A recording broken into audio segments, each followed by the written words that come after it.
जय हिंद दोस्तों, कैसे हैं आप सभी। आई होप कि आप सभी बहुत अच्छे होंगे और अपने जीवन में कुछ नया और बेहतर करने का प्रयास भी ज़रूर कर रहे होंगे। तो दोस्तों, जैसा कि आप सभी जानते ही हैं कि हम पढ़ रहे हैं 9th क्लास की एनसीईआरटी, जिसमें हम चैप्टर नंबर 3 पढ़ रहे हैं। और इस चैप्टर नंबर 3 का स्टार्टिंग का पार्ट हम कवर कर चुके हैं। अब इसका जो बाकी का बचा हुआ पार्ट है आधा है, इसमें हम वो कंप्लीट करेंगे। तो हम नाज़ीवाद और हिटलर के बारे में पढ़ रहे हैं। तो अब यहाँ पर हम देखेंगे नाज़ियों का विश्व दृष्टिकोण क्या था। तो नाज़ियों का विश्व दृष्टिकोण किस तरह का था, वो विश्व के प्रति अपनी जो दृष्टिकोण है वो किस तरह से देखते थे विश्व को, अब हम वो देखेंगे। तो यहाँ पर स्टार्टिंग होती है कि नाज़ियों ने जो अपराध किए वे खास तरह के मूल्य मान्यताओं एक खास तरह के व्यवहार से संबंधित थे। यानी कि नाज़ियों के द्वारा जो अपराध किए गए थे, हमने देखा था कल, तो वो अलग तरह की खास मूल्य मान्यता और एक खास तरह के व्यवहार से संबंधित थे। नाज़ी विचारधारा हिटलर के विश्व दृष्टिकोण का पर्यायवाची थी। यानी कि जो नाज़ी विचारधारा थी वो हिटलर के विश्व दृष्टिकोण का पर्यायवाची थी। इस विश्व दृष्टिकोण में सभी समाजों को बराबरी का हक नहीं था। यानी कि यहाँ पर जो विश्व दृष्टिकोण से देखते थे तो इन्हें लगता था कि जो सभी समाज हैं उनको बराबरी का हक नहीं था। वे नस्ली आधार पर या तो बेहतर या कमतर थे। यानी कि नस्ल के आधार पर ये लोग देखते थे कि ये नस्ली आधार पर या तो कमतर है या फिर बेहतर है। इस सॉरी तो इस नज़रिए में ब्लॉन्ड नीली आंखों वाले नॉर्डिक जर्मन आर्य सबसे ऊपर और यहूदी सबसे निचले पायदान पर आते थे। तो इसमें क्या था, तो इनके नज़रिए से क्या था, जो ब्लॉन्ड थे और नीली आंखें वाले थे और जो नॉर्डिक जर्मन आर्य थे उनको इन्होंने सबसे ऊपर रखा था अपने दृष्टिकोण में, और जो यहूदी थे उनको सबसे निचले पायदान पर रखा था। यहूदियों को नस्ल विरोधी यानी कि आर्यों का कट्टर शत्रु माना जाता था। तो ये लोग क्या करते थे, ये यहूदियों को आर्यों का कट्टर शत्रु मानते थे। बाकी तमाम समाजों को उनके बाहरी रूप के हिसाब से जर्मन आर्यों और यहूदियों के बीच में रखा गया था। यानी कि बाकी जो सारा बचा हुआ समाज था वो इस पर डिपेंड था, वो इस रूप से देखे जाते थे कि उनका बाहरी रंग रूप कैसा है, उस हिसाब से ये जर्मन आर्यों और यहूदियों के बीच में इनको रखते थे। हिटलर की नस्ली सोच, यानी कि जो नस्ल वाली सोच थी इसकी, हिटलर की सोच चार्ल्स डार्विन और हर्बर्ट स्पेंसर जैसे विचारकों के सिद्धांतों पर आधारित थी।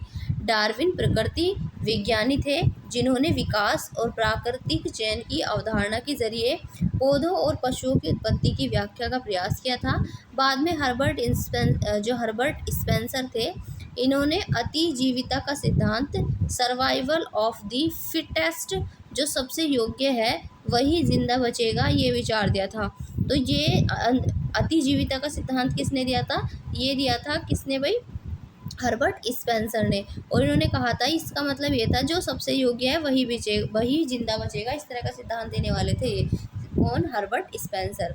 तो इस विचार का मूल मतलब आखिरकार क्या था, तो इस विचार का जो मतलब था वो यह था कि जो भी प्रजातियां बदलती हुई वातावरणीय परिस्थितियों के अनुसार खुद को ढाल सकती हैं वही पृथ्वी पर जिंदा रह सकती है। यानी कि जो भी प्राणी हो या फिर जो भी जितनी भी जीव जाति रहती हैं वो अगर खुद को परिवर्तन के मतलब प्रकृति के अनुसार खुद में परिवर्तन ला सकती हैं, वातावरण के अनुसार खुद को परिवर्तित कर सकती हैं, तो वो ही जिंदा रह सकती है पृथ्वी पर। यहाँ हमें इस बात का भी ध्यान रखना चाहिए कि डार्विन के चयन के सिद्धांत को एक विशुद्ध प्राकृतिक प्रक्रिया कहा था और उसमें इंसानी हस्तक्षेप की वकालत कहीं भी नहीं की गई थी। लेकिन जो नस्लवादी विचारकों और राजनेताओं ने पराजित समाजों, यानी कि जो हारे हुए समाज थे, उन पर अपने साम्राज्यवादी शासन को सही ठहराने के लिए डार्विन के विचारों का सहारा लिया था।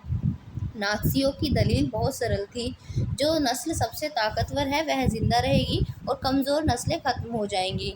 आर्य नस्ल सर्वश्रेष्ठ है, ये ऐसा मानते थे नास्ती कि जो आर्यंस है, आर्य नस्ल है, वो सबसे श्रेष्ठ है और उसे अपनी शुद्धता बनाए रखनी है, ताकत हासिल करनी है और दुनिया पर वर्चस्व कायम करना है। तो ये ऐसा दृष्टिकोण रखते थे अपना, कौन, तो ये नास्तीवादी।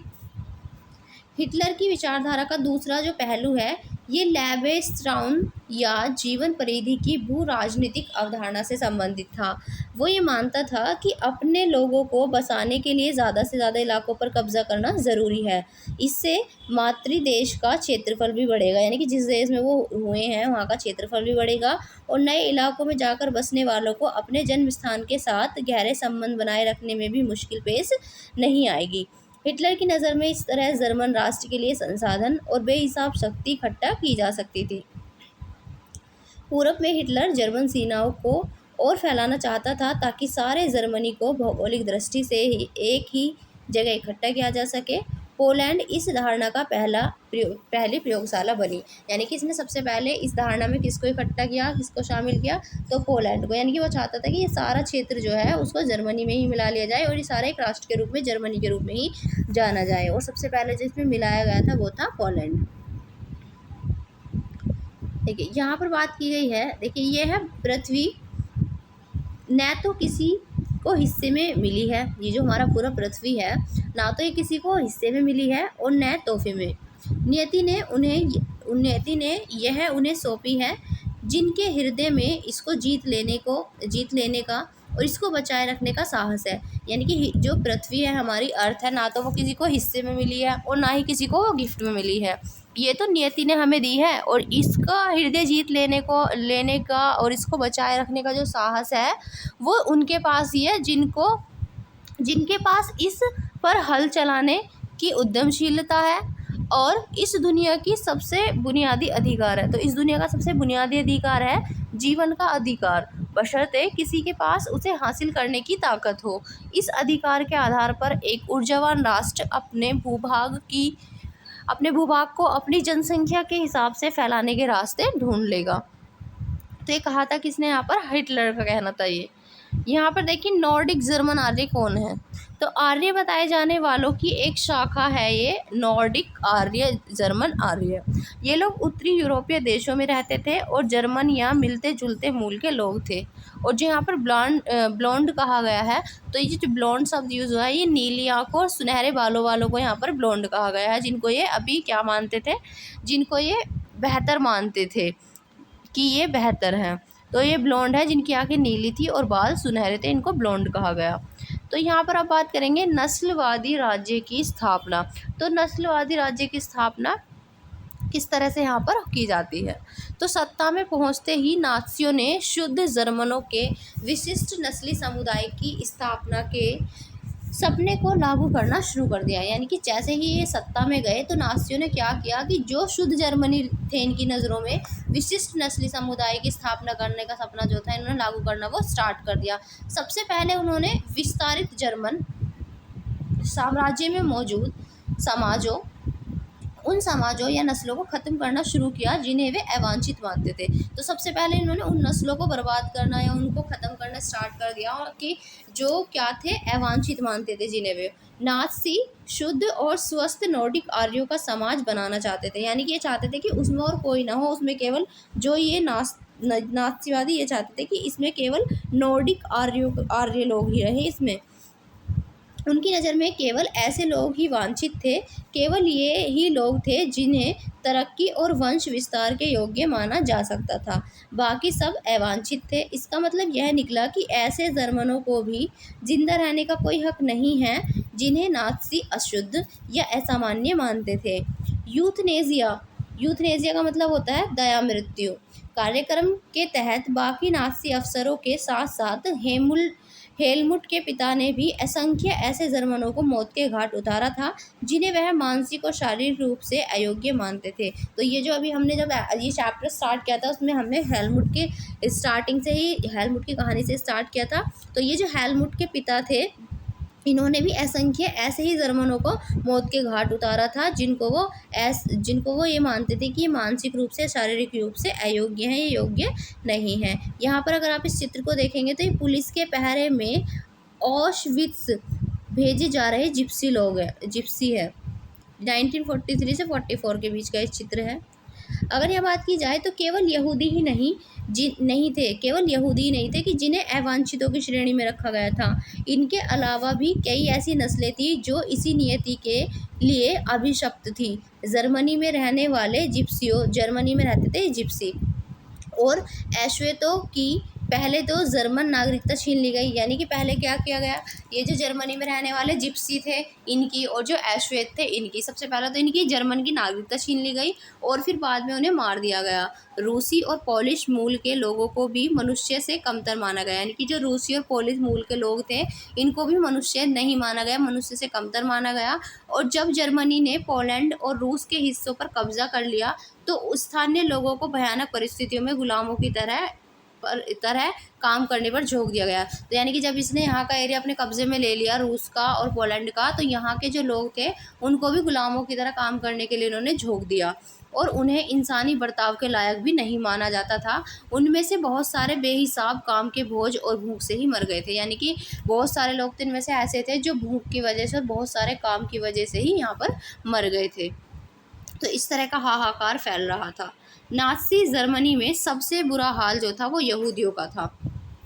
यानी कि जब नाज़ियों की सत्ता चल रही थी उस टाइम पर जो सबसे बुरा हाल था वो यहूदियों का हुआ। यहूदियों के प्रति नाज़ियों की दुश्मनी का एक आधार यहूदियों के प्रति ईसाई धर्म में मौजूद जो परंपरागत घृणा थी वो भी थी।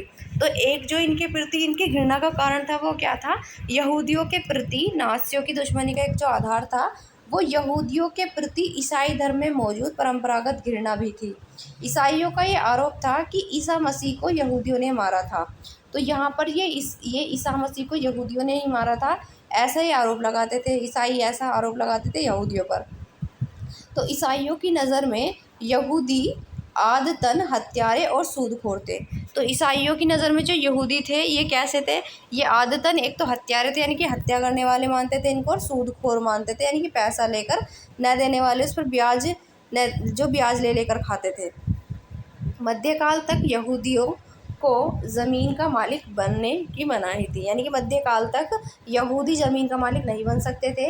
ये लोग मुख्य रूप से व्यापार और धन उधार देने का धंधा करके अपना गुजारा चलाते थे। यानी कि ये लोग क्या करते थे, मेनली व्यापार और धन उधार देने का धंधा करके अपना गुजारा चलाते थे। यानी कि सूदखोर थे एक तरह से, उधार देकर अपना धंधा चलाना इनका। और वे बाकी समाज से अलग बस्तियों में रहते थे जिन्हें घेटो यानी कि दड़बा कहा जाता था। नस्ल संहार के ज़रिए ईसाई बार बार उनका सफाया करते रहते थे और उनके खिलाफ जब तब संगठित हिंसा की जाती थी और उन्हें उनकी बस्तियों से खदेड़ दिया जाता था। लेकिन इंसानियत ने उन्हें बचने का एक रास्ता फिर भी दिया हुआ था, और वो क्या था, तो वो था धर्म परिवर्तन का रास्ता। यानी कि अगर वो बच सकते थे तो किससे बच सकते थे, केवल धर्म परिवर्तन करके। तो आधुनिक काल में बहुत सारे यहूदियों ने ईसाई धर्म अपना लिया और जानते बूझते हुए जर्मन संस्कृति में ढल गए। लेकिन यहूदियों के प्रति हिटलर की घृणा दो नस्ल के छद्म वैज्ञानिक सिद्धांतों पर आधारित थी।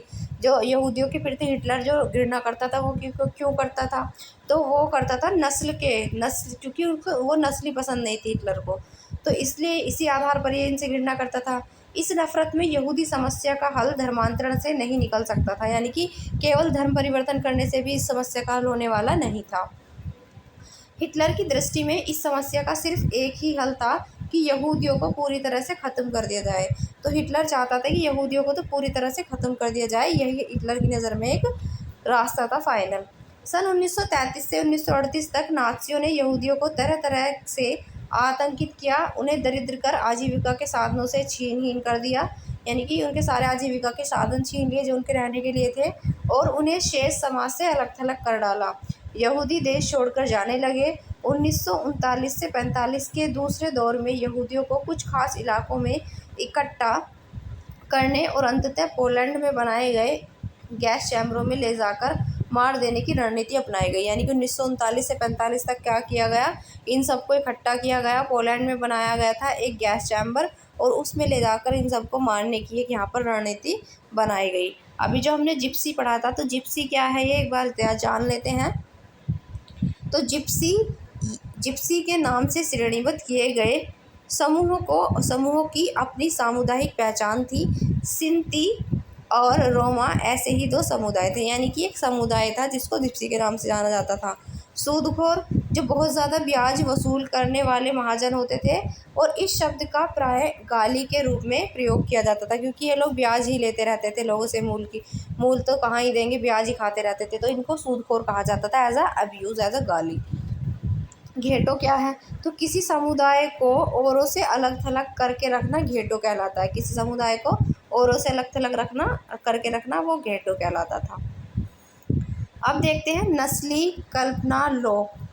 तो ये नस्ली कल्पना लोक यूटोपिया, इसमें बताया गया है कि युद्ध के साय में नाज़ी जो थे अपने कातिलाना नस्लीवाद और कल्पना लोक या आदर्श विश्व के निर्माण में लग गए। यानी कि वो एक ऐसे विश्व के निर्माण में लग गए जिसमें केवल उन्हें अपनी तरह के लोग चाहिए थे। जनसंहार और युद्ध एक ही सिक्के के दो पहलू बन गए। यानी कि जनसंहार मतलब लोगों को ऐसे जो मार काट डाल रहे थे, ये जनसंहार ही तो है, और युद्ध, ये एक ही सिक्के के दो पहलू बन गए थे। पराजित पोलैंड को पूरी तरह से तहस नहस कर दिया गया। उत्तर पश्चिमी पोलैंड का ज़्यादातर हिस्सा जर्मनी में मिला लिया गया। तो जर्मनी को इन्होंने अपने अंदर मिला लिया, बाकी सबको उसने तहस नहस कर दिया। पोलैंड के लोगों को अपने घर और माल असबाब छोड़कर भागने के लिए मजबूर कर दिया गया, ताकि जर्मनी के कब्ज़े वाले यूरोप में रहने वाले जो जर्मन हैं, जर्मनों को वहाँ पर लाकर बसाया जा सके। यानी कि इनको यहाँ पर पोलैंड वालों को इसको छोड़ने, इस पर मजबूर कर दिया गया पोलैंड को, ताकि जो जर्मनी के लोग हैं उनको यहाँ पर बसाया जा सके। इसके बाद पोलैंड वासियों को मवेशियों की तरह खदेड़कर जनरल गवर्नमेंट नामक दूसरे हिस्से में पहुँचाया गया। जर्मन साम्राज्य में मौजूद तमाम अवांछित तत्वों को जनरल गवर्नमेंट नामक इसी इलाके में लाकर रखा जाता था। तो इसी इलाके में लाकर किसको रखा जाता था? इसी जगह पर जो अवांछित मानते थे जिनको, ये इस तमाम अवांछित तत्वों को इसी जनरल गवर्नमेंट नामक इसी इलाके में लाकर रखा जाता था। पोलैंड के बुद्धिजीवियों को बड़े पैमाने पर मौत के घाट उतारा गया, और यह पूरे पोलैंड के समाज को बौद्धिक और आध्यात्मिक स्तर पर गुलाम बना लेने की चाल थी। आर्य जैसे लगने वाले पोलैंड के बच्चों को उनके माँ बाप से छीनकर जांच के लिए नस्ल विशेषज्ञों के पास पहुंचा दिया गया। अगर वे नस्ली जांच में कामयाब हो जाते तो उन्हें जर्मन परिवारों में पाला जाता, और अगर ऐसा नहीं होता तो उन्हें अनाथ आश्रमों में डाल दिया जाता था, जहां उनमें से ज़्यादातर मर जाते थे। और जनरल गवर्नमेंट में कुछ विशाल तब घेटों और गैस चैम्बर भी थे, इसलिए यहाँ यहूदियों को बड़े पैमाने पर मारा जाता था।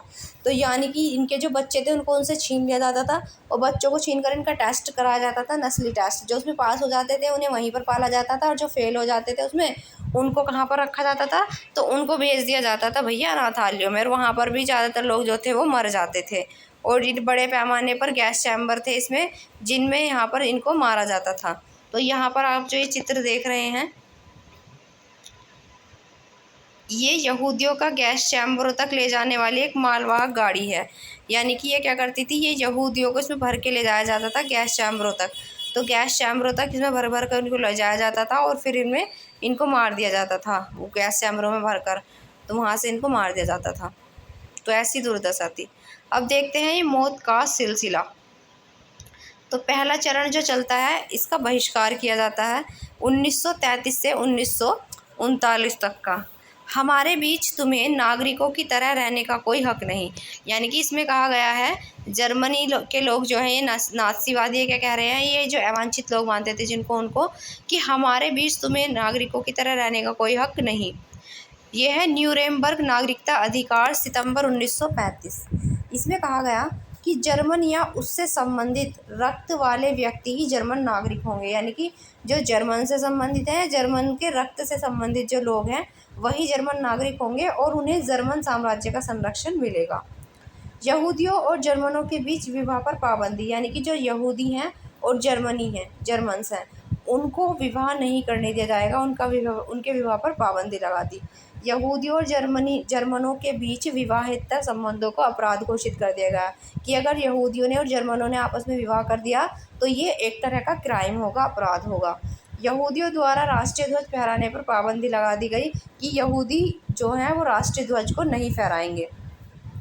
अन्य कानूनी उपाय क्या थे? यहूदी व्यवसायों का बहिष्कार किया गया, कि यहूदी जो भी व्यवसाय करते हैं उन सब का बहिष्कार किया जाए। सरकारी सेवाओं से निकाला जाना और यहूदियों की संपत्ति की जब्ती और बिक्री, यानी कि इनकी संपत्ति जब्त कर ली गई और उसकी बिक्री कर दी गई। इसी के अलावा और क्या किया गया, इसके अलावा 1938 के एक जनसंहार में यहूदियों की संपत्ति को तहस नहस कर दिया गया, लूटा गया और उनके घरों पर हमले हुए। यहूदी प्रार्थना घर जला दिए गए और उन्हें गिरफ्तार किया गया। इस घटना को नाइट ऑफ ब्रोकन ग्लास के नाम से याद किया जाता है। तो यहाँ पर यहूदियों के घरों को लूटा गया, उनके घरों पर हमले किए, तहस नहस कर दिए गए और उनके जो प्रार्थना घर थे यहूदियों के, उन सबको भी जला दिया गया और उनको गिरफ्तार कर लिया गया। और इसी घटना को नाइट ऑफ ब्रोकन ग्लास के नाम से याद किया जाता है। ये देखिए पार्क में रखी हुई बेंच है और ये केवल आर्यों के लिए है। देख सकते हैं आप तो किस तरह का व्यवहार था। और ये वाला जो चित्र यहाँ पर आपको दिखाया गया है, इस चित्र में तो इस संकेत पट में ये ऐलान किया जा रहा है कि उत्तरी समुद्र स्नान क्षेत्र यहूदियों से मुक्त है, यानी कि यहूदियों को इसमें स्नान करने की परमिशन नहीं है। ये अगर आप चित्र यहाँ पर देखेंगे तो ये है, इसमें कहा गया है मेरे पास बेचने के लिए बस यही है। घेटों के लोगों के पास जीने का कोई और रास्ता नहीं बचा था, तो इन्होंने अपना सारा वही जितना घर का सामान था वो सब यहाँ पर ला कर रख दिया। अब देखते हैं इनका दूसरा चरण, जिसको कहा गया था दड़बाबंदी। तो ये क्या था, दड़बाबंदी। ये 1940 से 1944 का टाइम पीरियड था, जिसको घैटोइसेशन कहा गया। तो तुम्हें हमारे बीच रहने का कोई हक नहीं। फिर इनसे क्या कहा गया है, अब इसमें देखते हैं। तो सितंबर 1941 में सभी यहूदियों को हुक्म दिया गया कि वह डेविड का पीला सितारा अपनी छाती पर लगाकर रखेंगे। उनके पासपोर्ट, तमाम कानूनी दस्तावेजों और घरों के बाहर भी यह पहचान चिन्ह छाप दिया गया, यानी कि उनके घरों पर, उनके पासपोर्ट पर, जितने भी उनके कानूनी डॉक्यूमेंट्स थे उन सब पर यही पीला सितारा जो इनकी छाती पर लगाकर ये घूमेंगे, उसको यहाँ पर पहचान चिन्ह छाप दिया गया। जर्मनी में उन्हें यहूदी मकानों में और पूर्वी क्षेत्र में लोदच एवं वॉर्सा जैसे घेटो बस्तियों में कष्टपूर्ण और दरिद्रता की स्थिति में रखा जाता था। ये बेहद पिछड़े और निर्धन इलाके थे। घेटो में दाखिल होने से पहले यहूदियों को अपनी सारी संपत्ति छोड़ देने के लिए मजबूर किया गया और कुछ ही समय में घेटो बस्तियों में वंचना, भूखमरी, गंदगी और बीमारियों का साम्राज्य व्याप्त हो गया, यानी कि यहाँ बहुत बुरी भूखमरी और वंचना और गंदगी ये सब फैल गई। अब देखेंगे यहाँ पर तीसरा चरण, ये है 1941 के बाद। तो 1941 के बाद यहाँ देख सकते हैं इस चित्र में ये है, ये भागने की कोशिश में मौत हो जाती है। यहाँ पर यातना गृह के चारों तरफ लगी तारों में करंट दौड़ता रहता है, यानी कि यहाँ से जो लोग भागना चाहते हैं तो उन्होंने चारों तरफ करंट के तार बांध रखे थे और जो भी यहाँ से निकलने की कोशिश करता तो वो यहाँ पर मर जाता था। और इसको कहा गया कि तुम्हें जीने का अधिकार नहीं है। और ये है गैस चैम्बर के बाहर कपड़ों के ढेर, जो लोग मर जाते थे ये उनके कपड़ों के ढेर यहाँ पर आपको दिखाई दे रहे हैं। तो समूचे यूरोप के यहूदी मकानों, यातना गृहों और घेटो बस्तियों में रहने वाले यहूदियों को मालगाड़ियों में भर भर कर मौत के कारखानों में लाया जाने लगा। तो यहाँ पर देख सकते हैं आप कि इनको क्या किया गया, भर भर के लाया जाता था गाड़ियों में, मालगाड़ियों में भर कर लाया जाने लगा, कारखानों में इनको लाया जाने लगा भर भर के।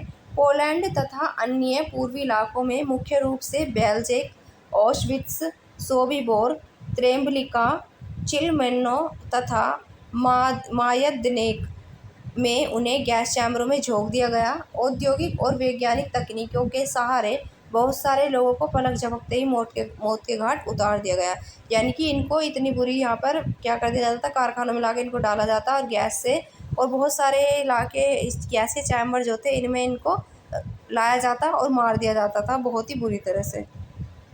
ये एक यातना गृह है जहाँ पर इनको रखा जाता था, प्रताड़ित किया जाता था या सीधे मार ही दिया जाता था। यहाँ पर आप अगर देखेंगे तो ये चित्र जो आपको दिखाए गए हैं, यहाँ पर पहला जो चित्र यहाँ पर आप देख सकते हैं 21 चित्र नंबर, ये है एक यातना गृह। कैमरा मौत के मैदानों को भी खूबसूरत बना सकता है। ये मौत का मैदान है जो कि कैमरे में आपको अच्छा लग रहा होगा, लेकिन अगर आप रियलिटी यहाँ पे देखेंगे तो ये एक मौत का मैदान है जहाँ पर बहुत सारे लोगों को मारा गया। और यहाँ पर आप देख सकते हैं अंतिम समाधान से पहले कैदियों से छीने गए जूते, यानी कि उनके जूतों को छीन लिया जाता था। तो देख सकते हैं कितनी भारी संख्या में जूते हैं, तो अब आप इससे आइडिया लगा सकते हैं कितने लाखों लोगों की यहाँ पर इन्होंने मारा होगा। अब बात करेंगे नाज़ी जर्मनी में युवाओं की स्थिति। तो नाज़ी जर्मनी में युवाओं की क्या स्थिति थी, युवा क्या कर रहे थे, उनके बारे में अब देखते हैं। तो युवाओं में हिटलर की दिलचस्पी जुनून की हद तक पहुंच चुकी थी। उसका मानना था कि एक शक्तिशाली नाज़ी समाज की स्थापना के लिए बच्चों को नाज़ी विचारधारा की घुट्टी पिलाना बहुत ज़रूरी है और इसके लिए स्कूल के भीतर और बाहर दोनों जगह पर पूरा नियंत्रण आवश्यक था। तो ये चाहते थे कि भाई यहाँ पर जो हिटलर की जो दिलचस्पी है वो इस तरह तक युवाओं में पहुँच चुकी थी और उनका ये मानना था कि बच्चों को भी यही नाज़ी विचारधारा की घुट्टी पिलानी चाहिए। इसका मतलब है कि बच्चों को भी यही चीज़ें पढ़ानी चाहिए, हिटलर के बारे में, नाज़ीवाद के बारे में पढ़ाना चाहिए, ताकि पूरा का पूरा जो मुल्क है इनका वो नाज़ी विचारधारा को फॉलो करे। तो ये नाज़ीवाद के दौरान स्कूलों में क्या हो रहा था? तमाम स्कूलों में सफाई और शुद्धिकरण की मुहिम चलाई गई। यहूदी या राजनीतिक रूप से अविश्वसनीय दिखाई देने वाले शिक्षकों को पहले तो नौकरी से हटाया गया और बाद में उन्हें भी मौत के घाट उतार दिया गया। बच्चों को भी अलग अलग बिठाया जाने लगा। जर्मन और यहूदी बच्चे एक साथ न तो बैठ सकते थे और ना ही वो एक साथ खेल कूद सकते थे। बाद में अवांछित बच्चों को यानी यहूदियों और जिप्सियों के बच्चों और विकलांग बच्चों को स्कूल से निकाल दिया गया और 40 के दशक में तो उन्हें भी गैस के चैम्बरों में झोंक दिया गया। तो आप देख सकते हैं कितने बड़े लेवल पर इन्होंने बच्चों को, बच्चे हों या बड़े हों, किसी को नहीं छोड़ा, सबको गैस के चैम्बरों में इन्होंने झोंक दिया, सबको मार डाला। अगर यहाँ पर आप ये चित्र देखेंगे तो ये यहूदी विरोधी विषयों की पढ़ाई को दर्शाता कक्षा का एक चित्र दिखाया गया है यहाँ पर आपको। तो इस चित्र में जो यहाँ पर दिखाया गया है, यहूदी जो नाक है वो सिरे पर मुड़ी हुई है। यहूदियों की नाक कहाँ दिखाई गई है? वो सिर पर लगाई हुई दिखाई गई है, सिरे पर मुड़ी हुई है और यह अंग्रेजी के अंक 6 जैसी दिखती है। तो आप देख सकते हैं इनकी नाक जो है यहाँ पर किस तरह से दिखाई गई, जैसे 6 बना हुआ हो। ठीक है, अब देखते हैं यहाँ पर तो फिर और इनके साथ क्या क्या होता था। तो अच्छे जर्मन बच्चों को नाज़ी शिक्षा प्रक्रिया से गुजरना पड़ता था। जो अच्छे जर्मन बच्चों को क्या होना पड़ता था? नाज़ी शिक्षा से गुजरना पड़ता था। यह विचारधारात्मक प्रशिक्षण की एक लंबी प्रक्रिया थी। स्कूली पाठ्य पुस्तकों को नए सिरे से लिखा गया, यानी कि जो स्कूल की इनकी पाठ्य पुस्तकें थी, जो भी बुक्स थी, उनको दोबारा से नए सिरे से लिखा गया और नस्ल के बारे में प्रचारित नाज़ी विचारों को सही ठहराने के लिए नस्ल विज्ञान के नाम से एक नया विषय पाठ्यक्रम में शामिल किया गया। यानी कि नस्लीय भेदभाव जो ये कर रहे थे उसको भी अब पढ़ाया जाने लगा। और तो और गणित की कक्षाओं में भी यहूदियों की एक खास छवि गढ़ने की कोशिश की जाती थी। बच्चों को ये सिखाया गया कि वे वफादार व आज्ञाकारी बने, यहूदियों से नफ़रत और हिटलर की पूजा करें, यानी कि यहूदियों से नफ़रत करें और हिटलर की पूजा करें। खेल कूद के जरिए भी बच्चों में हिंसा और आक्रामकता की भावना पैदा की जाती थी। हिटलर का ये मानना था कि मुक्केबाजी का प्रशिक्षण बच्चों को फौलादी, दिल वाला, ताकतवर और मर्दाना बना सकता है। तो इस तरह के गेम भी इन्होंने शामिल किए। अगर ये चित्र आप देखेंगे यहाँ पर, तो बाकी बच्चों की हंसी ठिठोली के बीच जो यहूदी शिक्षक और यहूदी विद्यार्थियों को यहाँ पर देखो स्कूल से ये निकाला जा रहा है। आप देख सकते हैं, तो इनको स्कूल से निकाला जा रहा है। और यहाँ पर ये जो है, अगर आप देखेंगे तो ग्रीन हीथ में किसी यहूदी पर यकीन ना करो, छोटे बड़ों के लिए एक चित्र पुस्तक से यहाँ पर दिखाया गया है। तो यहाँ पर आप देख सकते हैं पीछे वाले जो बच्चे हैं हंसी टिटोली कर रहे हैं और ये बाहर जा रहे हैं, सारे यहूदी लोग, इनको बाहर निकाला जा रहा है स्कूल से, शिक्षक को भी और बच्चों को भी। तो जर्मन बच्चों और युवाओं को राष्ट्रीय समाजवाद की भावना से लैस करने की जिम्मेदारी युवा संगठनों को सौंपी गई। 10 साल की उम्र के बच्चों को युंग फॉक में दाखिल करा दिया जाता था और 14 साल की उम्र में सभी लड़कों को नाज़ियों के युवा संगठन हिटलर यूथ की सदस्यता लेनी पड़ती थी। इस संगठन में वे युद्ध की उपासना, आक्रामकता व हिंसा, लोकतंत्र की निंदा और यहूदियों, कम्युनिस्टों, जिप्सियों व अन्य वांछितों से घृणा का सबक सीखते थे। गहन विचारधारात्मक और शारीरिक प्रशिक्षण के बाद लगभग 18 साल की उम्र में वे लेबर सर्विस यानी कि श्रम सेवा में शामिल हो जाते थे और इसके बाद उन्हें सेना में काम करना पड़ता था और किसी नाज़ी संगठन की सदस्यता लेनी पड़ती। तो अब आप देख सकते हैं यहाँ पर बच्चों को किस तरह से तैयार किया जा रहा है, उन्हें आगे लड़वाने के लिए यहाँ पर बच्चों को तैयार किया जा रहा है। तो ऐसा होता था हिटलर के टाइम में। इसी के साथ अगर आप इसमें आगे देखेंगे तो युंग फॉक जो ये शब्द यूज़ किया गया है, ये 14 साल से कम उम्र वाले बच्चों के लिए नाज़ी युवा संगठन के लिए यहाँ पर ये शब्द यूज़ किया गया है, युंग फोक। तो जो 14 साल से कम उम्र वाले बच्चों के लिए नाज़ी युवा संगठन है, उसके लिए यूज़ किया जाता था ये शब्द युंग फोक। यहाँ पर अगर आप देखेंगे तो एक विचारधारा ये दिखाई गई है। तो यहाँ पर देखेंगे आप, इस चित्र को देखिए, ये मौत के कारखाने में आते यहूदी बच्चे दिखाए गए हैं जिन्हें गैस से मार दिया जाएगा। तो ये यहूदी बच्चे हैं, इनको लाया जाएगा और गैस चैम्बरों में लाकर इनको मार दिया जाएगा। अगर यहाँ पर हम बात करें तो देखिए 6 से 10 साल तक की उम्र के सभी लड़कों को नाज़ी विचारधारा का शुरुआती प्रशिक्षण दिया जाता था। यानी कि 6 साल का बच्चा कितना होता है, छोटा सा, उस उम्र से ही 6 से 10 साल तक की उम्र के सभी लड़कों को नाज़ी विचारधारा की शुरुआती प्रशिक्षण दिया जाता था। प्रशिक्षण पूरा होने पर उन्हें हिटलर के प्रति निष्ठा की शपथ लेनी पड़ती थी। और वो शपथ क्या थी, देखते हैं। हमारे फ्यूहरर का प्रतिनिधित्व करने वाले इस रक्त ध्वज की उपस्थिति में मैं शपथ लेता हूँ कि मेरी सारी ऊर्जा, मेरी सारी शक्ति हमारे देश के रक्षक एडोल्फ हिटलर को समर्पित है। मैं उनके लिए अपना जीवन देने को इच्छुक और तैयार हूँ। ईश्वर मेरी मदद करे। तो ये इन बच्चों को यहाँ पर ये शपथ लेनी पड़ती थी। इसी के साथ अगर आप देखेंगे यहाँ पर स्रोत है, तो इसमें जर्मन लेबर फ्रंट के प्रमुख रॉबर्ट ले ने कहा था। अब देखते हैं इन्होंने क्या कहा था कि हम तभी से काम शुरू कर देते थे जब बच्चा 3 साल का होता था। जैसे ही वह जरा सा भी सोचने लगता है, उसे लहराने के लिए एक छोटा सा झंडा थमा दिया जाता है। इसके बाद स्कूल, हिटलर यूथ और सैनिक सेवा का नंबर आता है। लेकिन यह सब कुछ पूरा हो जाने के बाद भी हम किसी को छोड़ते नहीं हैं। लेबर फ्रंट उन्हें अपनी गिरफ्त में ले लेता है, चाहे उन्हें अच्छा लगे या बुरा, कब्र तक यह उनका पीछा नहीं छोड़ता। यानी कि इसमें 3 साल के बच्चों को ही एक तरह से शामिल कर लिया जाता था। यानी कि जब बच्चे हल्का सा सोचना शुरू करते थे तभी उनको झंडे पकड़ा दिए जाते थे। अगर यहाँ पर आप इस चित्र को देख पा रहे होंगे तो चित्र नंबर 25 में दिखाया गया है वांछित बच्चे जिनकी संख्या हिटलर बढ़ाना चाहता था। और ये हैं कब्जे वाले यूरोप से अधिकृत पोलैंड में बसाने के लिए भेजा जा रहा एक शिशु अपनी माँ के साथ। यानी कि जो इन्होंने पोलैंड पे कब्जा किया था, ये वहाँ पर बसाने के लिए जा रहे हैं। अब ये जो नाज़ी यूथ हैं, नाज़ी यूथ लीग का गठन जो हुआ था ये 1922 में हुआ था। 4 साल बाद उसे हिटलर यूथ का नाम दिया गया। तो नाज़ी यूथ लीग थी ये, जो 1922 में इसका गठन हुआ था और बाद में इसका नाम बदलकर हिटलर यूथ कर दिया गया था। फिर 1933 तक आते आते इस संगठन में 12.5 लाख यानी कि 12.5 लाख से ज़्यादा बच्चे थे इसमें। 1933 तक आते आते युवा आंदोलन को नाज़ीवाद के तहत एकजुट करने के लिए बाकी सभी युवा संगठनों को पहले भंग कर दिया गया और बाद में उन पर प्रतिबंध लगा दिया गया। यानी कि पहले क्या किया गया, ये जो युवा आंदोलनों को पहले नाज़ीवाद के तहत एक साथ करने के लिए इन सभी युवाओं को पहले युवा संगठनों को सबको बंद कर दिया गया और बाद में फिर इन पर प्रतिबंध भी लगा दिया गया। अब देखते हैं मातृत्व की नाज़ी सोच। अब जो मातृत्व है उनकी नाज़ी सोच किस प्रकार की थी।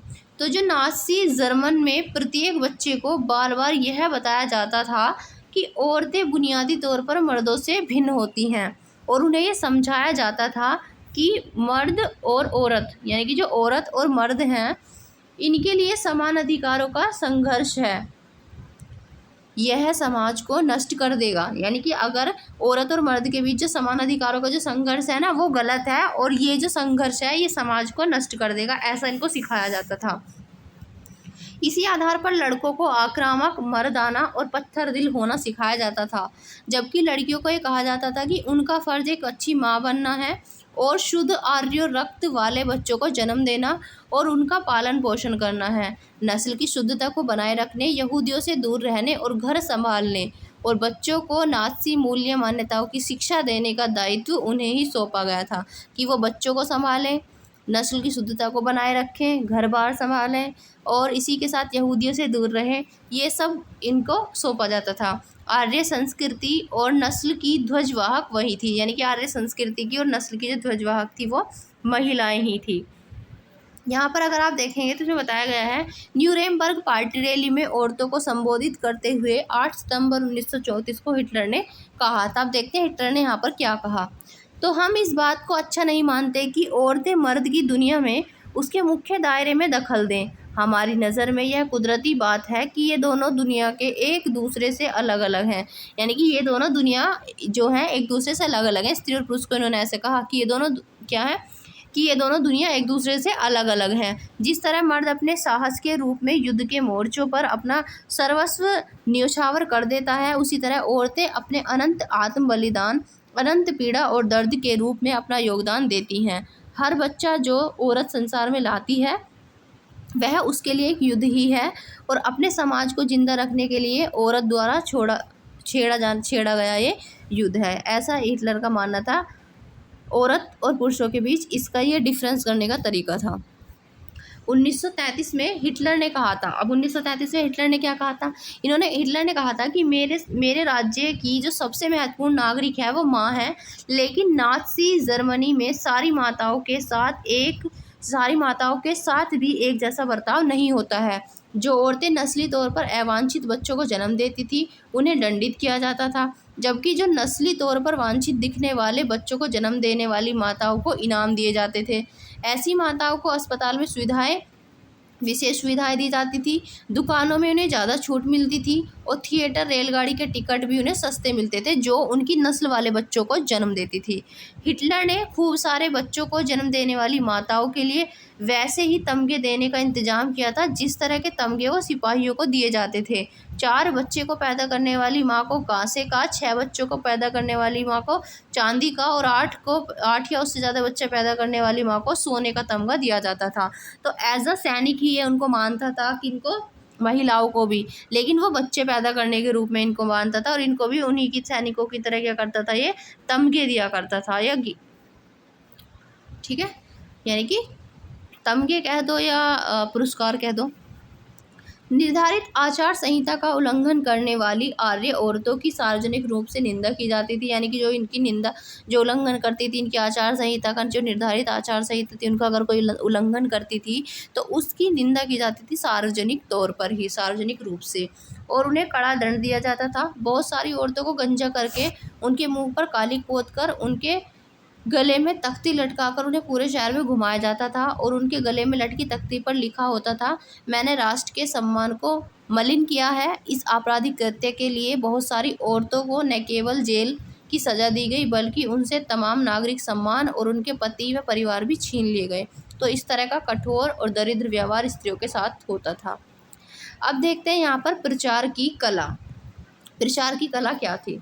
तो नाज़ी शासन ने भाषा और मीडिया का बड़ी होशियारी से इस्तेमाल किया और उसका ज़बरदस्त फ़ायदा उठाया। तो यहाँ पर भाषा का और मीडिया का किस होशियारी से फ़ायदा उठाते हैं और उसका किस तरह से ये यूज़ करते हैं देखते हैं। तो उन्होंने अपने तौर तरीक़ों को बयान करने के लिए जो शब्द ईजाद किए थे वे न केवल भ्रामक थे बल्कि दिल दहला देने वाले शब्द थे। नाज़ियों ने अपने अधिकृत दस्तावेजों में हत्या या मौत जैसे शब्दों का इस्तेमाल कभी नहीं किया था। इन्होंने सामूहिक हत्याओं को विशेष व्यवहार, अंतिम समाधान यहूदियों के संदर्भ में, यानी कि ये कहते थे इसको अंतिम समाधान, उसको मारने के लिए कि इनको मार दिया जाएगा यही अंतिम समाधान है। तो इस तरह से ऐसे शब्द ये लेते थे जो अच्छे लगें, जो बुरे ना लगें। यूथनेजिया यानी कि विकलांगों के लिए शब्द यूज़ करते थे। यूथनेजिया चयन और संक्रमण मुक्ति आदि शब्दों से व्यक्त किया जाता था। इवैक्यूएशन का अर्थ होता था खाली कराना। इसका आशय था कि लोगों को गैस चैम्बरों में ले जाना। क्या आपको मालूम है कि गैस चैम्बरों को क्या कहा जाता था? उन्हें संक्रमण मुक्ति क्षेत्र कहा जाता था। देख रहे हो आप इनकी दुर्दशा, किस तरह से दुर्दशा करते होंगे ये लोग इन लोगों की। तो उन्हें कहा जाता था, ये जो चैम्बर थे, संक्रमण मुक्ति क्षेत्र की, यहाँ पर इस संक्रमण से मुक्ति मिलती है। गैस चैम्बर स्नानागार जैसे दिखाई देते थे और उनमें निकली फव्वारी लगी होती, उनमें क्या लगे थे? नकली फव्वारे भी लगे होते थे दिखाने के लिए। अगर आप यहाँ देखेंगे तो ये न्यूरेमबर्ग पार्टी रैली में 8 सितंबर 1934 को ही हिटलर ने ये भी कहा था। हिटलर ने यहाँ पर ये भी कहा था कि औरत किसी समुदाय के संरक्षण में सबसे स्थिर तत्व है।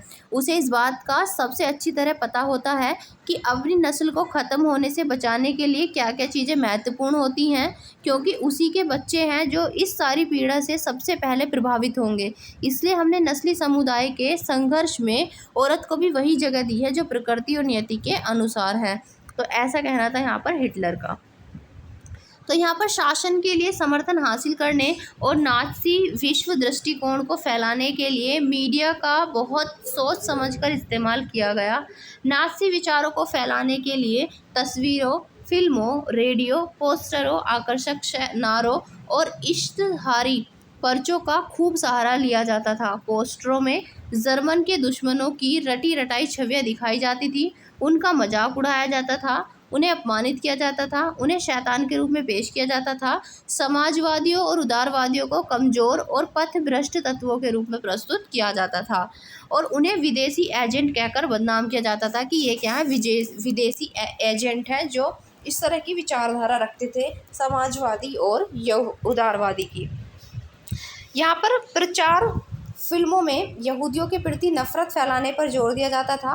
द एटर्नल ज़्यू यानी कि अक्षय यहूदी इस सूची की सबसे कुख्यात फिल्म थी।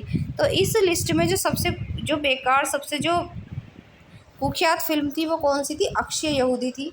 परंपरा प्रिय यहूदियों को खास तरह की छवियों में पेश किया जाता था। उन्हें दाढ़ी बढ़ाए हुए, काफ्तान यानी कि चोगा पहने हुए दिखाया जाता था, जबकि वास्तव में जो जर्मन यहूदियों और बाकी जर्मनों के बीच कोई फ़र्क करना असंभव था, क्योंकि दोनों समुदाय एक दूसरे में काफ़ी घुले मिले हुए थे। उन्हें केंचुआ, चूहा और कीड़ा जैसे शब्दों से संबोधित किया जाता था। उनकी चाल ढाल की तुलना कुतरने वाले छछूंदरी जीवों से की जाती थी। नास्तिवाद ने लोगों के दिलो दिमाग पर गहरा असर डाला और उनकी भावनाओं को भड़काकर उनके गुस्से और नफरत को अवांछितों पर केंद्रित कर दिया और इसी अभियान से नास्तिवाद का सामाजिक आधार पैदा हुआ। इसी से क्या होता है यहाँ पर, इसी अभियान से नास्तिवाद का जो सामाजिक आधार है वो पैदा होता है। नास्तियों ने आबादी के सभी हिस्सों को आकर्षित करने के लिए प्रयास किए। तो नास्तियों ने क्या किया, जितनी भी आबादी थी इन सभी को हिस्सों को आकर्षित करने के लिए इन्होंने प्रयास किए और पूरे समाज पर अपनी तरफ आकर्षित करने के लिए उन्होंने लोगों को इस बात का एहसास कराया कि उनकी जो समस्याएं हैं उन समस्याओं को सिर्फ और सिर्फ नाज़ी ही हल कर सकता है और कोई इसको हल नहीं कर सकता है, केवल नाज़ी इनकी समस्याओं को हल कर सकता है। तो यहाँ पर अगर आप इस पोस्टर को देखेंगे तो ये यहूदियों पर यहाँ पर हमला करता हुआ एक नाज़ी पोस्टर है और इस पोस्टर के नीचे देखिए, इस चित्र के नीचे जो पंक्तियाँ दी गई हैं इसमें क्या लिखा है, तो यहाँ लिखा है पैसा ही यहूदियों का भगवान है, यानी कि जो मनी है वही यहूदियों का भगवान है। पैसे के लिए वह भयानक अपराध करता है। वह तब तक चैन से नहीं बैठता जब तक कि नोटों से भरे बोरे पर न बैठ जाए और जब तक कि वह पैसे का राजा न हो जाए। तो यहाँ पर ये दिखाया गया है यहूदियों के लिए। अब देखो यहाँ पर ये है जर्मन किसान, तुम सिर्फ हिटलर के हो क्यों? तो यहाँ पर कहा गया है कि जर्मन किसान तुम सिर्फ हिटलर के हो तो क्यों? तो यहाँ पर देखते हैं, आज जर्मन किसान दो भयानक पार्टों के बीच पिस रहा है। एक खतरा अमेरिकी अर्थव्यवस्था यानी कि बड़े पूंजीवादी का है और दूसरा खतरा है बोल्शेविज्म की मार्क्सवादी अर्थव्यवस्था का। बड़ा पूंजीवाद और बोल्शेविज्म दोनों हाथ मिलाकर काम करते हैं। ये दोनों ही यहूदी विचारों से जन्मे हैं और विश्व यहूदीवाद की महायोजना को लागू कर रहे हैं। किसानों को इन खतरों से कौन बचा सकता है? केवल राष्ट्रीय समाजवाद। ये 1932 में छपे एक नाज़ी पर्चे से लिया हुआ है। ये जो चित्र है यहाँ पर दिखाया गया है ये 20 के दशक का एक नाज़ी पार्टी पोस्टर है। इसमें हिटलर को अग्रिम मोर्चे पर युद्ध सिपाही बताकर उसे वोट देने का आह्वान किया जा रहा है, यहाँ पर हिटलर को दिखाकर। देखिए यहाँ पर ये कुछ इम्पोर्टेंट डेट्स हम देख लेते हैं, यहाँ पर क्या क्या हुआ था, महत्वपूर्ण डेट देख लेते हैं। तो सबसे पहले यहाँ पर दी हुई है 1 अगस्त की डेट।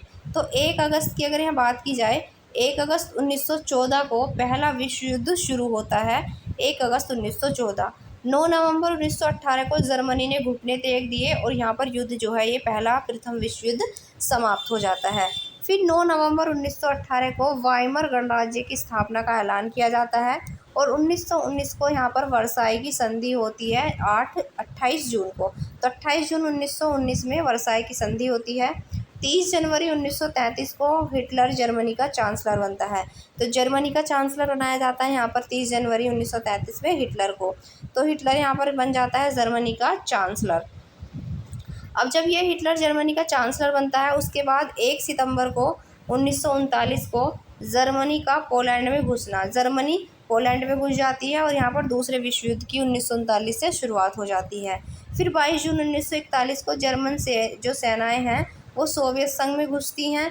फिर 23 जून 1941 को यहूदियों का कत्लेआम शुरू किया हो जाता है। फिर 8 दिसंबर 1941 को अमेरिका भी दूसरे विश्व युद्ध में कूद पड़ा और अमेरिका को भी इस युद्ध में कूदना पड़ता है। फिर 27 जनवरी 1945 तक सोवियत फ़ौजें ऑश्विट्ज़ को मुक्त कराती हैं और 8 मई 1945 को यूरोप में मित्र राष्ट्रों की विजय हो जाती है। और इसके साथ ही फिर हम देखते हैं कि द्वितीय विश्व युद्ध समाप्त होता है। यहाँ पर अब हम देखेंगे कि आम जनता और मानवता के खिलाफ अपराध, किस तरह से आम जनता का क्या हाल हुआ और मानवता के खिलाफ अपराध किस तरह से होते हैं। तो नास्तिवाद पर आम लोगों की प्रतिक्रिया क्या रही, यानी कि ये जो नास्तिवाद चल रहा था, ये इतना नरसंहार कर रहे थे, कत्लेआम कर रहे थे, लोगों को मार रहे थे दिन दहाड़े, तो ये इन सब का आम लोगों की जो प्रतिक्रिया थी इन सब पर वो क्या थी। बहुत सारे लोग नाज़ी शब्द, डंबर और धुआंधार प्रचार का शिकार हो गए। वे दुनिया को नाज़ी नज़रों से देखने लगे और अपनी भावनाओं को नाज़ी शब्दावली में ही व्यक्त करने लगे। किसी यहूदी से आमना सामना हो जाने पर उन्हें अपने भीतर गहरी नफरत और गुस्से का एहसास होता था। उन्होंने न केवल यहूदियों के घरों के बाहर निशान लगा दिए गए, बल्कि जिन पड़ोसियों पर शक था उनके बारे में पुलिस को भी सूचित कर दिया और उन्हें पक्का विश्वास था कि नाज़ीवाद ही देश को तरक्की के रास्ते पर ले जाएगा और यही व्यवस्था सबका कल्याण करेगी। तो इस तरह की यहाँ पर सोच हो गई थी लोगों की नाज़ीवाद को लेकर। लेकिन जर्मनी का जो हर व्यक्ति था वो नाज़ी नहीं था, यानी कि बहुत लोगों की सोच नाज़ीवादी हो गई थी, लेकिन हर व्यक्ति जो था वो नाज़ी नहीं था। बहुत सारे लोगों ने पुलिस दमन और मौत की आशंका के बावजूद नाज़ीवाद का जमकर विरोध भी किया।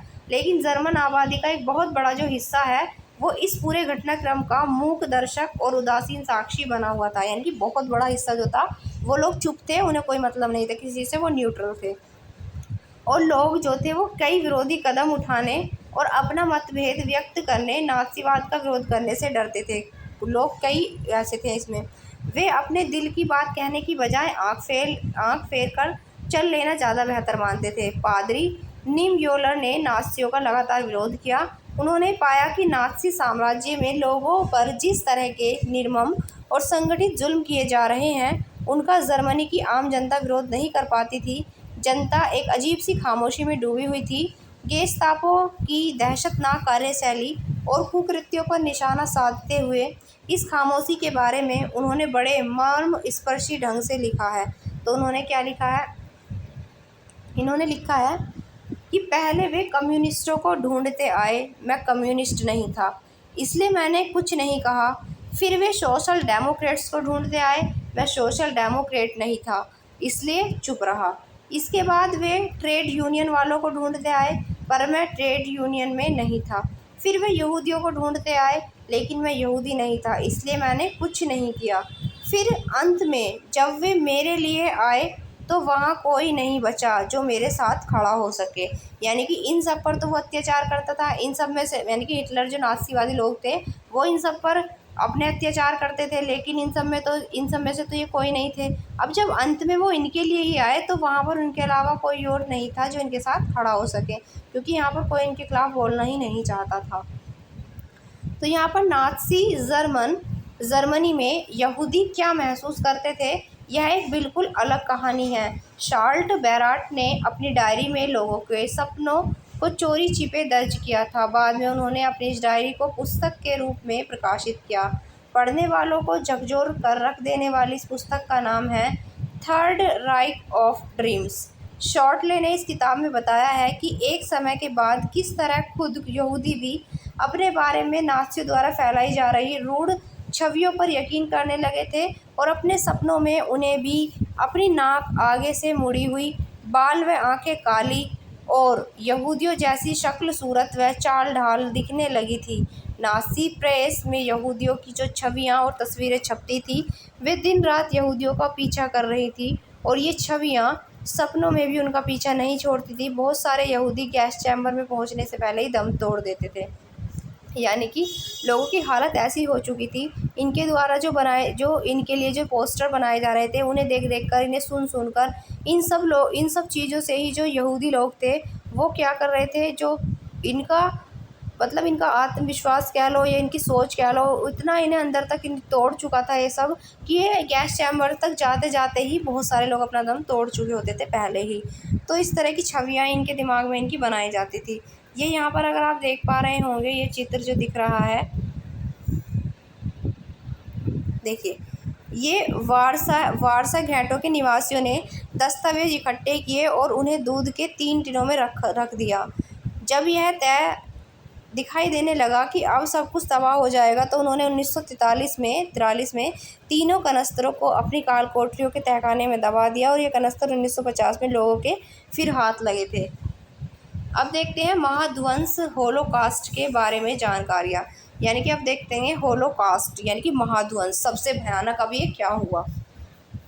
तो नाज़ी तौर तरीक़ों की जानकारी नाज़ी शासन के आखिरी सालों में रिस कर जर्मनी से बाहर जाने लगी थी, लेकिन वहाँ कितना भीषण रक्तपात और बर्बर दमन हुआ था, इसका असली अंदाज़ा तो दुनिया को युद्ध खत्म होने और जर्मनी के हार जाने के बाद ही लग पाया। जर्मन समाज तो मलबे में दबे एक पराजित राष्ट्र के रूप में अपनी दुर्दशा से दुखी था ही, लेकिन यहूदी भी ये चाहते थे कि दुनिया उन भीषण अत्याचारों और पीड़ाओं को याद रखे जो उन्होंने नाज़ी कत्लेआम में झेली थी। इन्हीं कत्लेआमों को महाध्वंस होलोकास्ट भी कहा जाता है।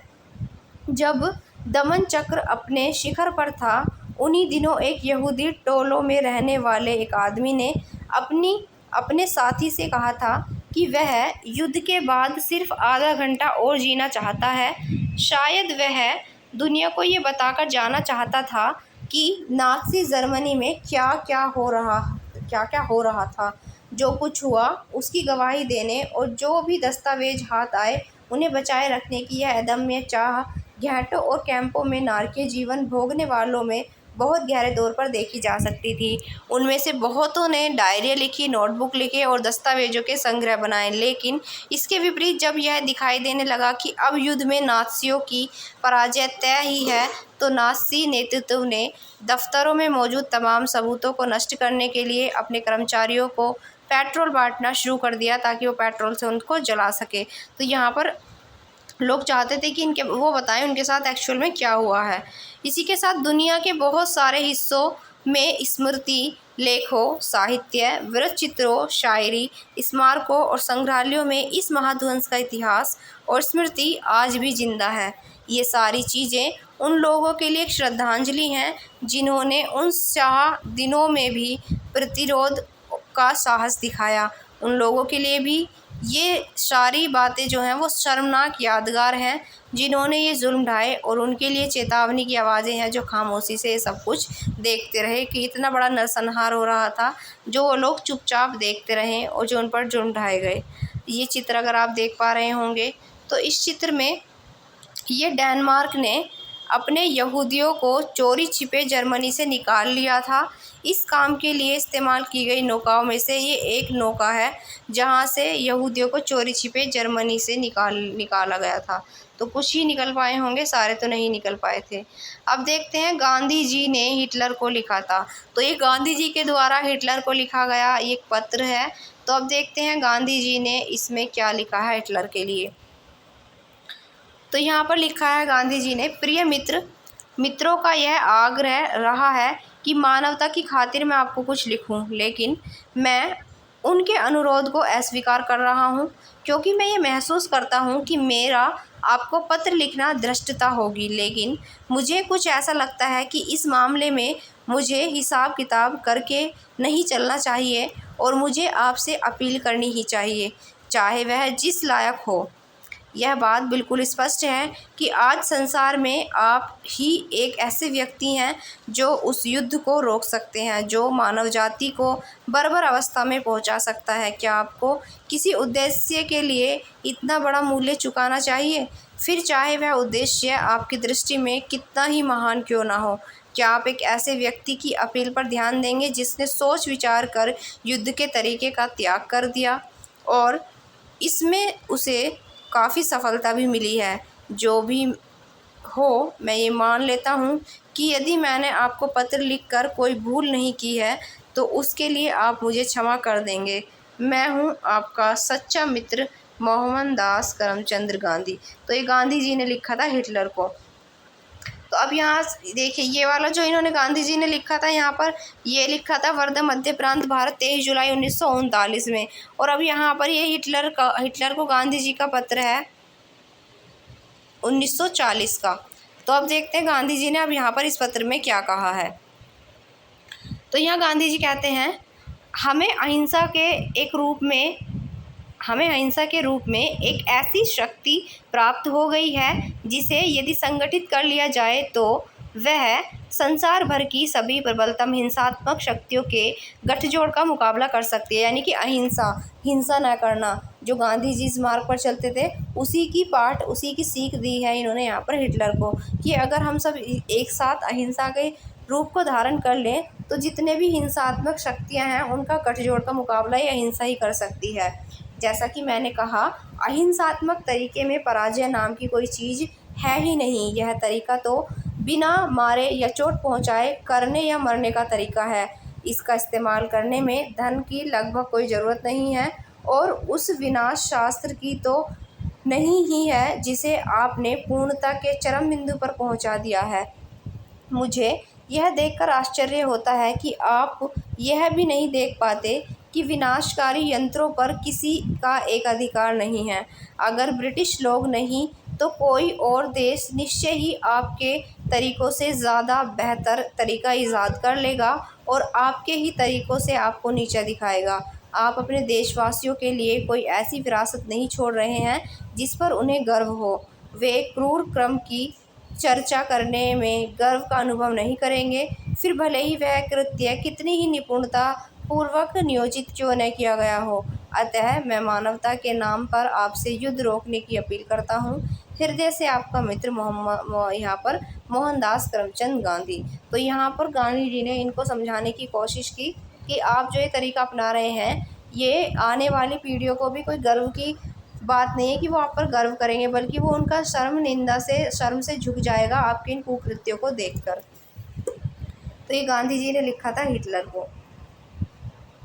तो यहाँ पर हमारा ये चैप्टर फिनिश हो जाता है और फिर मिलेंगे हम अब एक नए चैप्टर के साथ। तब तक के लिए जय हिंद, जय भारत।